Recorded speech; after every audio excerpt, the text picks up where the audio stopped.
Une silhouette mystérieuse apparaît à la surface de ce lac forestier. Serait-ce une ondine, ces sirènes de la forêt? Prends garde, chevalier, son chant est un piège. À travers une dizaine de tableaux, l'exposition Il était une forêt met en scène ce lieu qui de tout temps éveilla les fantasmes. La forêt, par exemple, à l'époque gauloise, était un lieu rassurant, peuplé de divinités bénéfiques. Au Moyen-Âge, si on prend les romans courtois et toute la littérature chevaleresque, en fait, c'est le lieu où on peut se perdre, où on peut rencontrer des femmes étranges qui peuvent vous emmener jusqu'au trépas.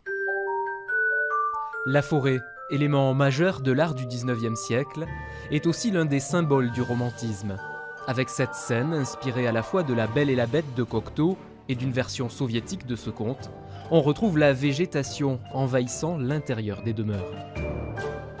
Tout le principe de cette exposition repose là-dessus, en fait, c'est de croiser justement des sources d'inspiration essentiellement du XIXe siècle, des dioramas, des gravures, des tableaux, des décors d'opéra, et ce que nous connaissons de la forêt par les films du XXe siècle. En parallèle de cet étrange cheminement, l'artiste Brigitte Rebout expose ses toiles, où l'arbre est roi, de quoi boucler la boucle et honorer la forêt sous toutes ses formes, entre les murs de Puy-Guilhem.